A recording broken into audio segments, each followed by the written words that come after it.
it do, buddies? So, I'm out in my garage and it's a little fucking chilly. I love it. A little chilly. But I just want to come out here for some privacy because, whoa, the fucking conversations that I've had today. My smoking hot AGM, Larissa, texted me today and she was like, hey, I just wanted to check on you. I feel so fucking bad for how you were spoken to and what happened at Buka. She's like, I honestly, when you walked in the door, like, I couldn't believe how you were talked to. Son of a, I have to fix this. You know, got this fucking jack off chief handler despises the poor making fun of the way that I look and telling me phone cut out and I'm gonna splice it back together. But I got fucking people like chief handler despises the poor making fun of me because poverty looks gross. Because I don't care what I look like on camera at any time. I mean, that's one of the perks of spiritually waking up, is realizing that it doesn't fucking matter. We are stuck in fake little avatar bodies. And who gives a shit? This is why people are so fucking self-conscious and so fucked up, is because of people like Chief Handler despises the poor. What a fucking name to even have, with pictures of, I don't know, BMWs or something and a tiny dick. So, you know, that doesn't look fucking cool either. But it's cool. A lot of people like him smaller. I prefer him smaller, but not that small, Chief Handler. I bet you got a micro penis. But I'm talking to Larissa, and she's like, dude, I didn't even say hi to you. Like, I didn't even talk to you. And I'm like, I know. I fucking know. Like, I was so uncomfortable within a mile of that building. I just had a bad fucking feeling. Like, my legs were hurting. My feet hurt so bad. It felt like I was totally put in a blender, obviously, when I was working there. I mean, I'm fucking losing track of days and shit. Like, I am humbled as fuck about talking shit on people who are active players in the game right now, trying to help Source and trying to help humanity wake up. And literally, there are some times, like, you just know it's not a good situation, and it doesn't matter if you're being brave about it. I mean, maybe if I had fucking crystals on or something, it would have helped me. But no, like, I can feel it. Since I have not been in that building, it's just like, man, that shit is gnarly. Like, that, what is happening in these bars and restaurants is so fucking gnarly. And it seems to me like there was a set change during COVID when they shut everything down. I swear they must have hibbity fucking bibbitied everything and really got them holographic portal systems and shit fucking kicking hard to attack the people that go to bars and restaurants and who work in bars and restaurants. Bars and restaurants employees are fucked up, and a lot of them are indigo threes. A lot of them are fallen, trying to get up in the management, just like this fucking government just keeps beating the piss out of these people. And then they have to go out and be smiley with a bunch of fucking Christians and Catholics who treat them like shit. It is so bad. And I'm so glad that I tried again. And then I went to this fucking restaurant. Like, I'm so glad I went to Buca de Beppo and Robinson, because it really solidified so much shit. And it was like Bravo at the waterfront. So dark. There are so many fucking portals at the waterfront in Pittsburgh. And there is so fucking seriously up on the wall, like a black fucking hole that is interconnecting where all of the servers meet and like talk shit on the fucking asshole customers and each other right there by the pop machine. Right there where the servers and people are just low vibing together because they're pissed. There's wakes and shit going on. It's like they are preying on people who are going to restaurants and going to these places for funeral wakes. Fuck yeah. Looking back on all of the banquets and shit, and this is where it's like hindsight's 2020 when you spiritually awaken. And when you replay your memories slowly, you have to, it's like gears and cogs and shit, like on a radio, like you're trying to tune in on a specific frequency on a radio. That is the entirety of this life. Everybody is out here all fucked up because they cannot decipher and understand that everything within their mind is the entire universe, and it's all happening on vibrations. Like, we're just walking around here getting shocked and shit and don't even fucking realize it. They're smashing us with this G shit. Like, no, I'm good. I'm totally fucking good. Like, I will be here at home where I'm fucking staying for a while, and I don't give a shit if poverty looks bad. I know that I'm never coming back here.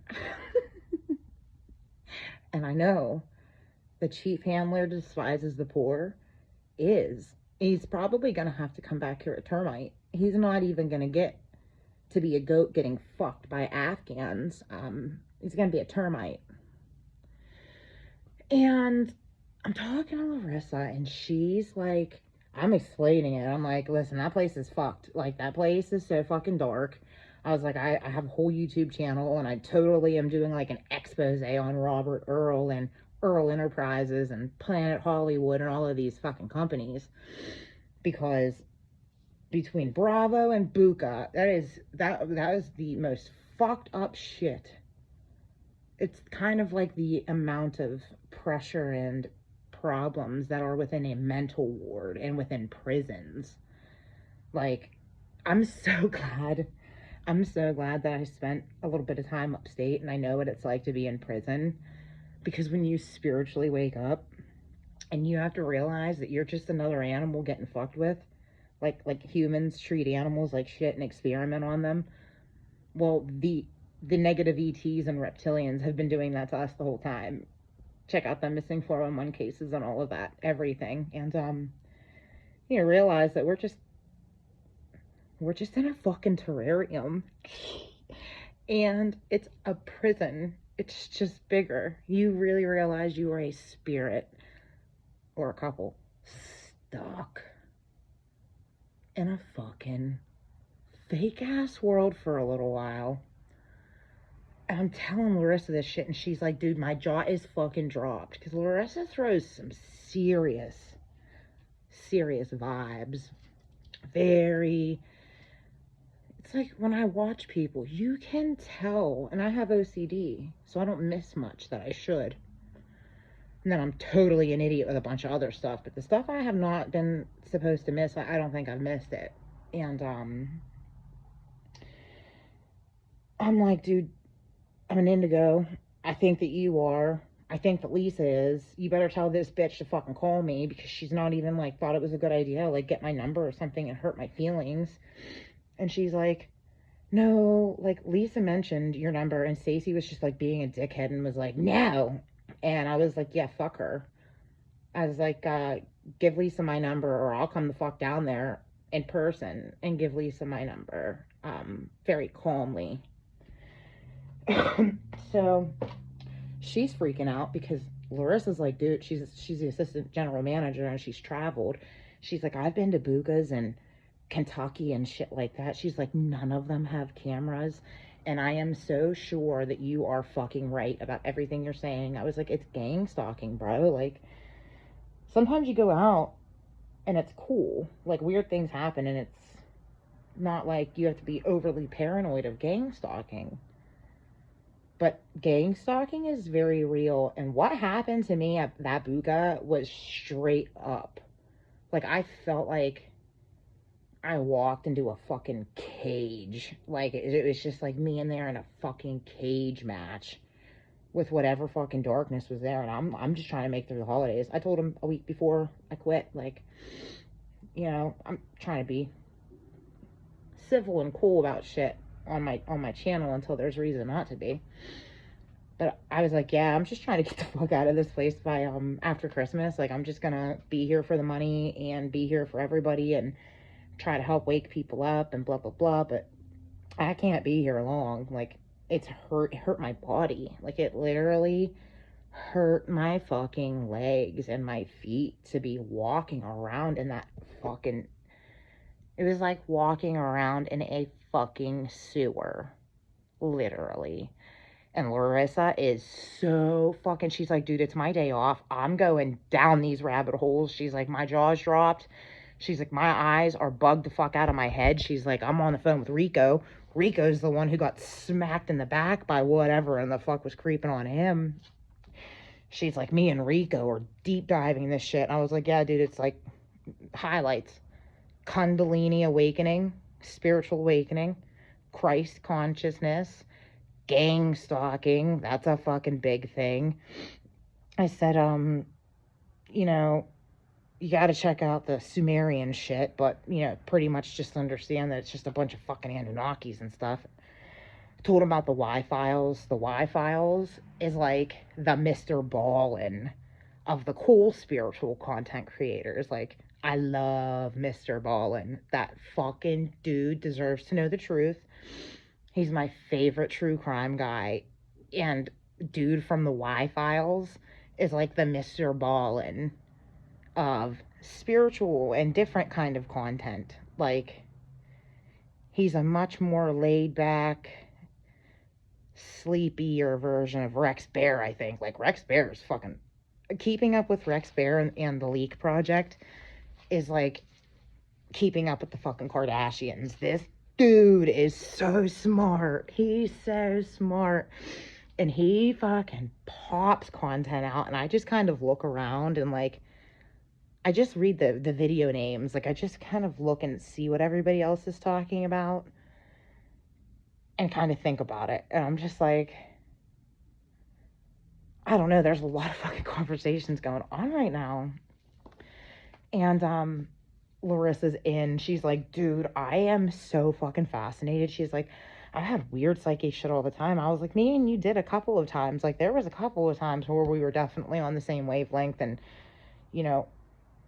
we reacted in ways where it was just like a total sense of, I'm totally vibing with you. I know exactly what you're about to do. I'm fucking doing this. Like, that shit's real. They try to tell people that they're crazy when you start understanding that before we used to be just straight telepathic. Like, we didn't even need to talk this broken, fallen angel English language or anything. Like, motherfuckers out there are so psychic and telepathic.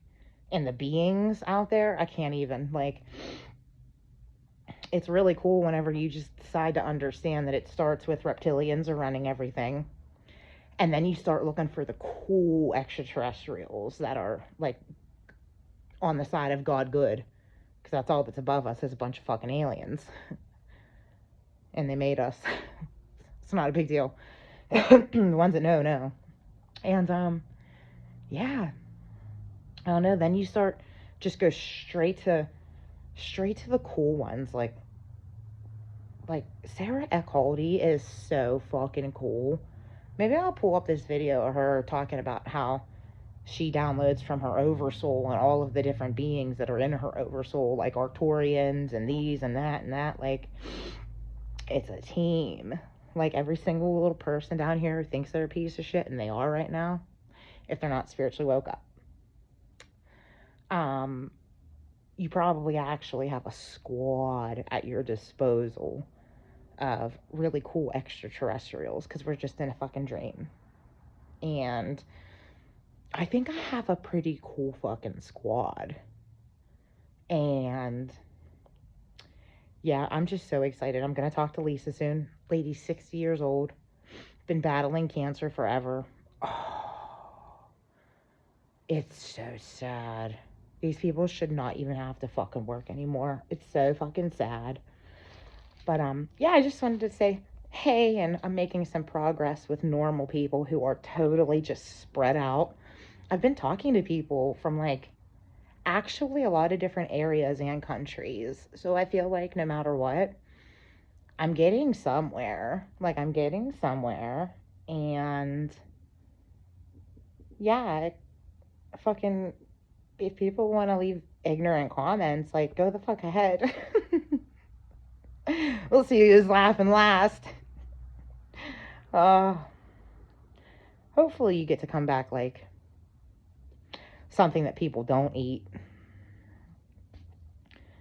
Probably just gonna come back a pussy. So work on you or try again next time. And toodles.